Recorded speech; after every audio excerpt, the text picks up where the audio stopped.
Fresh. Mwalimu, karibu kwa mkutano huu na wanahabari kuelekea mchezo wa kesho ambapo mtakuwa ni wageni wa Simba Sports Club. Mjiandaje kumbinu kuelekea mchezo huo? Kwa majina naitwa Charles Fred, mwalimu wa Mashujaa msaidizi. Kuhusu mchezo wa kesho na Simba tumejiandaa vizuri. Mpaka sasa wachezaji wako understand, na pia swala mbinu na ufundi timu imeandaliwa vizuri kwa ajili ya kuweza kupata pointi 3 muhimu kwa mchezo wa kesho.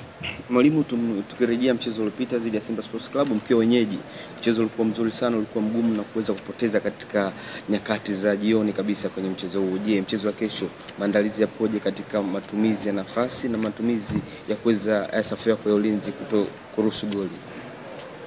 Kiukweli niseme kwamba tangu tumeweza kujiunga na Mashujaa na mwenzangu Salma Yanga, mpaka sasa hivi timu tumeweka sawa kila sehemu.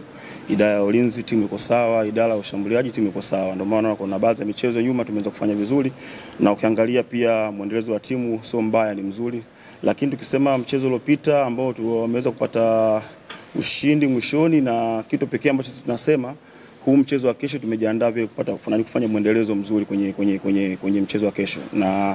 Na kiujumla niseme kwamba changamoto itakuwa kubwa sana. Najua kwa sababu ni timu nzuri ambayo nakutana nayo, ina wachezaji wazuri ambao wanaweza kufanya pressure yote, kuweza kufanya makosa na kuruhusu magoli, lakini sisi tumeandaa timu vizuri, defense iko vizuri, na tumeandaa timu kuwa imara kuweza kukutana na hali yote ambayo Simba atakuja nayo. Swali kwa mwalimu. Ujue unapokuwa unajiandaa kwenye hizo mechi unaangalia na mpinzani ambao unakutana naye. Kwa hiyo sisi kama walimu tumeweza kuangalia ratiba tulikuwa nayo, siku ambazo tulikuwa nazo mpaka kukutana na mchezo, na timu ambayo tunakutana nayo ni Simba kwa bora, umetoka kufanya kuingia finali kwenye mashindano ya CAF. Kwa hiyo niwapongeze kwa hilo pia. Kwa hiyo tunajua tunakutana timu bora. Kwa hiyo kwa muda ambao tumekuwa nao hapa Dar es Salaam tumeweza kufanya mazoezi kuiandaa timu kwa mazoezi, kuweka sawa ili kuweza kuwakabili wapinzani ambao tunakutana nao. Swali kwa mwalimu.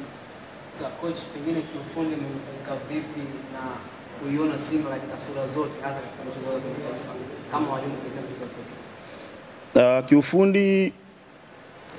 Tumepata muda mwingi kuiangalia Simba, mechi nyingi zimecheza, lakini hatuwezi kusema kwamba alivyocheza kwenye mashindano ya CAF basi ndipo atakuja kucheza kama mashindano ya NBC Premier League.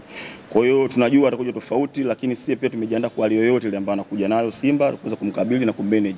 Kwanza kabisa tunaamini pia hata safu ambayo iko nayo ya washambuliaji ni nzuri, wana quality players ambao wana uwezo kukuadhibu muda wote. So tumeiandaa timu vizuri kuweza kwa manage kwa namna yoyote ile kuweza kuwakabili vizuri, na tumeandaa timu vizuri kuweza kupata pointi 3. Karibu swali.